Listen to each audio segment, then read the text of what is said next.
이 가전이나 자동차의 소비가 획기적으로 늘어나는 반면 만불이 넘어가면서부터 인간의 욕구는 자유를 원한다. 일하는 것보다 쉬는 걸 원하고 레저를 또 스포츠 이런 걸 즐긴다. 뭐 이런 그 여러 가지 이제 사회학적 통계가 있어요. 그러면 중국이라는 나라도 결국은 그러한 그 트랙을 지나갈 수밖에 없는데 중국이 가지고 있는 바로 그것이 앞으로 그 체제 위험이 아닌가. 그래서 이것이 소득 체제, 소득이 올라가고 거기서 행동을 대체시키는 이런 소득 효과와 대체 효과가 앞으로 진행될 텐데 그 시기를 중국의 그 공무원 발전 연구 중심에서는 지난번에 16차 5개년 계획, 12차 5개년 계획을 할 때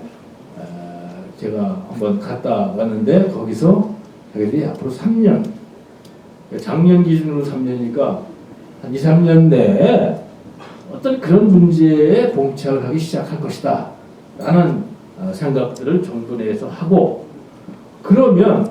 한국이 어떻게 해서 이렇게 이 만불 시대에 넘어가면서 전환기 관리에 실패했는가, 또 그 실패한 전환기 관리를 극복하고 어떻게 선진국 시대로 진입하는가에 대해서 선생으로서의 한국을 바라보는 눈길이 상당히 강렬해지고 있는 게 사실입니다. 그런데 이 중국 내부에는 그 다양성이 존재하고 진화하고 변화하고 그러는 속도가 다 다르기 때문에 지금 그 각 부분 또 부문별로 다양한 목소리들이 나오고 심지어 한반도 통일 문제에 관해서도 수많은 사람들의 의견이 다르고 이게 다양한데, 과연 그러면 의사결정 라인에 있는 사람들은 한국을 뭐라 하느냐? 예를 들면 지식인 계층이나 미래의 지도자 반열에 올라갈 수 있는 그런 중산층, 이런 사람들의 생각을 정리를 해볼 필요가 있다고 생각해서 지난 2008년 이후에 제가 국회를 그만두고 다시 학계로 복귀를 한 이후 중점적인 과제는 바로 중국과 한국의 관계였습니다. 이게 이제 어떤 시금석이냐면 아까 말씀드린 대륙 세력과 해양 세력 사이에 엄청난 그 앞으로의 충돌이 있을 수밖에 없는데 이걸 어떻게 융합을 할 것이냐. 미국이 건재하면 사실은 우리가 이 지역에서 얻을 수 있는 두 가지 이익을 그걸 통해서 얻을 수 있습니다. 한쪽에서는 중국과의 교역이나 투자를 통해서 얻을 수 있는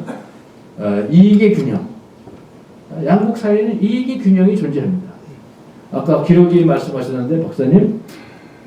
사실 우리는 한중일 사이에 지난 30년 동안 안행 모형이라는 것이 있었는데 기러기가 날아가는 대형으로 굉장히 안정된 체제로 서로 간에 주고받고, 그래서 일본의 고기술, 우리의 생산기술, 그 중국의 이 어셈블리, 이런 하여튼 그 안행 모형이 있었는데 지난 30년 동안 서서히 이것이 깨지기 시작하면서 지금은 이제 중국에 특화하는, 일본에 특화하고 한국에 특화하는 세 개의 코너, 세 개의 꼭지점이 형성되면서 경쟁 체제로 가고, 거기에 대만이 중국 쪽에 붙고 하면서 지금 상당히 혼미스럽게 이 경쟁 질서가 오지만 그래도 우리에겐 중국의 최소한도 20, 30년 동안의 이익의 균형이 있다, 이렇게 봅니다.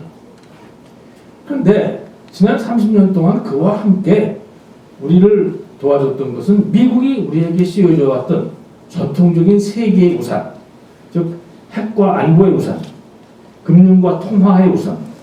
국제 정보의 우산, 이 세 개의 우산이 점차로 접혀지고 있지 않느냐는, 스스로의 국내의 문제에 천착돼서 국민들의 복지 문제에 이 모든 시선이 뺏기면서 해외에 있어서의 인볼브먼트를 점차 줄여나가는 미국의 정책 때문에 한국은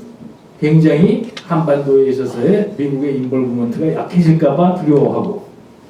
중국은 그걸 틈타서 북한을 더 감싸고,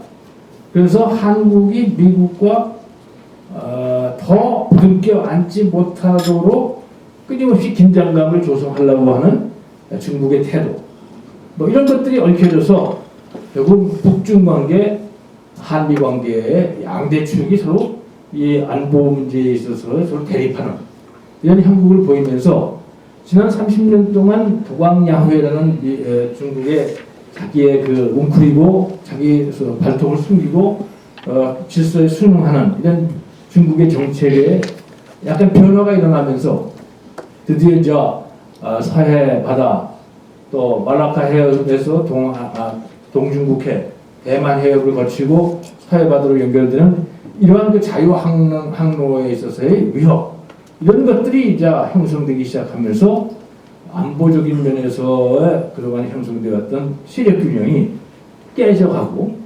그러면서 미국이 세계 경찰 국가로서의 어떤 투자를 게을리할 수밖에 없는 상황이 오면서 그 힘의 공백 상태를 중국의 군사력이 메꾸려고 하는 그 과정에서 나타났던 천안함 사태라든지 이런 것들을 놓고 조지 워싱턴호가 평택 앞바다까지 오고 뭐 이런 과정에서 나타났던 중국의 히스테리적인 반응 그리고 아직도 정리되지 않은 중국의 외교 정책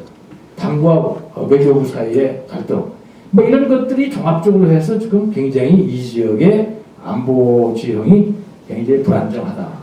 이렇게 생각합니다.